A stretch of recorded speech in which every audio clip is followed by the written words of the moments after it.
Okay, so today we're going to continue factoring trinomials, right? So polynomials that have three terms.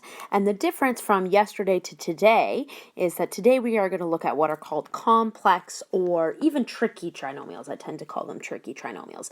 And what's different about them is this first term right here being a 3. Okay, so basically we can't common factor that out, of course, and this is anything greater than 1, which makes this process just a little bit more difficult because you have a lot more possible factors. Okay, so I use what is called the staircase to organize this and to set it up.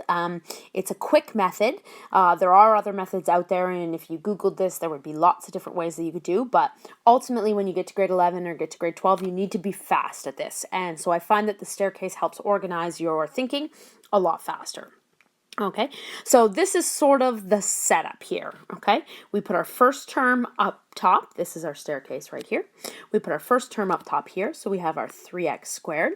We put our last term beside it here, and then at the bottom of the staircase we put that middle term.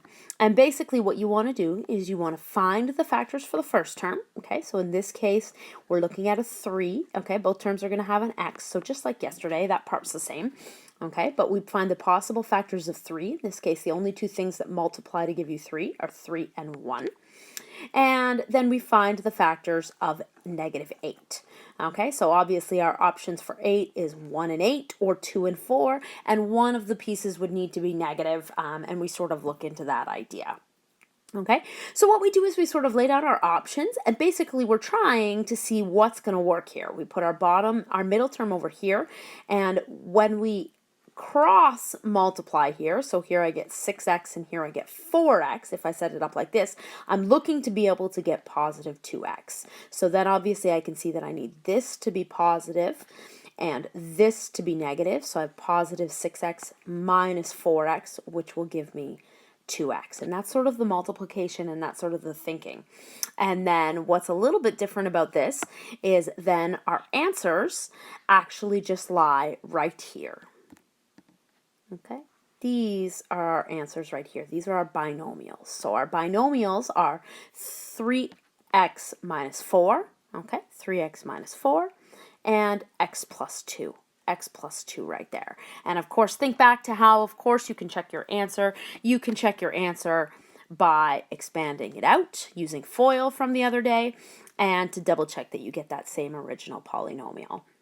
Okay, so it's a little bit of a trial and error process. So if this didn't work out, you might consider switching this to 1 and 8. As you practice this process, you get faster and faster at seeing what works. And a lot of times it just takes a simple staircase at the side of your page and then an eraser to erase the terms and switch them around if necessary. So you can also switch these two around to sort of test it out. Okay, so we're going to try a couple of examples. Obviously, the main idea here is practice, practice, practice. That's what will make you good at that. Okay, so here we go, our first example. So first thing we do is we draw our staircase. At the top right here we put the first term. At the right we put the last term with the positive sign. And at the bottom right here we have positive 11x. Okay, so let's start with our 3x squared. We only have two options. There's only 3x and x. Those are the only two things that multiply to give you 3x squared. For 6, you have a couple of options. You have 3 and 2, and you have 6 and 1. So usually I would try 3 and 2 first, so I'm just going to write those down here. Okay, and let's have a look when I go to do that. If we cross multiply, we get 6x. Here we get 3x, and then you ask yourself, 6x plus 3x, is that ever going to give you 11? Or if I subtract as well, and it's not. So that's your hint that then, how about we erase those? And I can't seem to erase those, so we are just going to switch them. Bear with me here.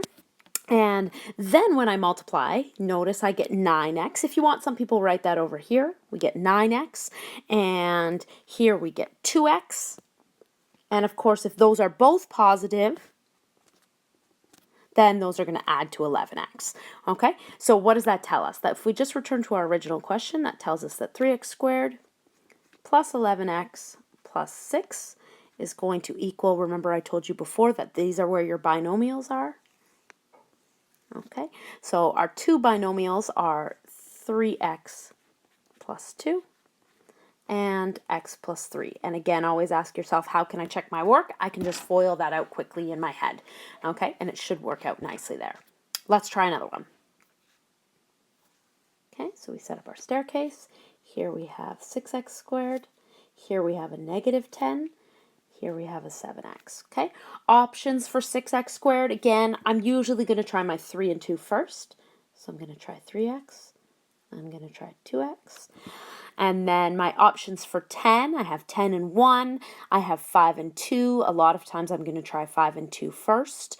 Okay, and if I try 5 and 2, hopefully you can kind of see ahead here that 5 and 2 is going to give you 10 and 6. That's not going to work. 5 here is going to give you 15 and 2. That's not going to work. So that tells you that you do have to mix it up a little bit. Okay, so we can try 10 and 1, and I can actually see that that's not going to work either. So I might need to actually change my 3x and my 2x. See, now the eraser seems to work. So I'm going to change that. Let's try 6x and x. And then I'm going to try my 5 and my 2, knowing that one of them needs to be negative. Remember, I'm trying to get to positive 7x.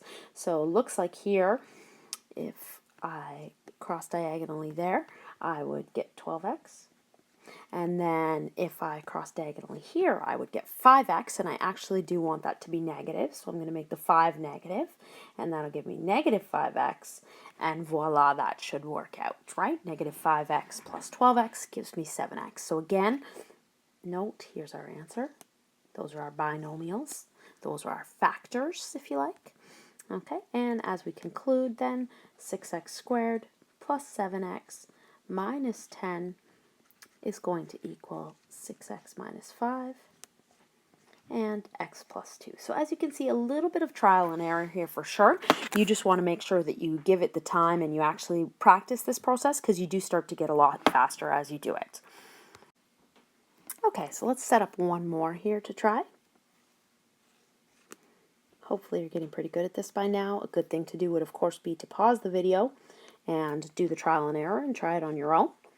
Okay, so if you can do that right now, you can pause it, try it, and then come back and check your answer. All right, so here we're looking at factors of 2x squared. We only have 2 options. And then factors of 3, we actually only have 1 option as well. Sorry, 1 option. We have 3 and 1, okay? And sometimes here you can kind of look ahead a little bit. If I put my 3 here and my 1 here, I should be able to see that's 3 and 2, and that's not going to add to 7 in any way. So hopefully you can see that you're going to need your 1 here and your 3 here. Of course, I need them both to be negative, because I need to have negative x here, and I need to have negative 6x here to get to negative 7. So there's my answer right there. And of course then that tells me that 2x squared minus 7x plus 3 is going to equal 2x minus 1 and x minus 3. So hopefully you got that one to work out. There weren't too many options there. Okay, and practice makes perfect with this. We'll do a whole bunch of them in class. It really just takes a lot of time to get going and to become fast at this. Okay, see you tomorrow.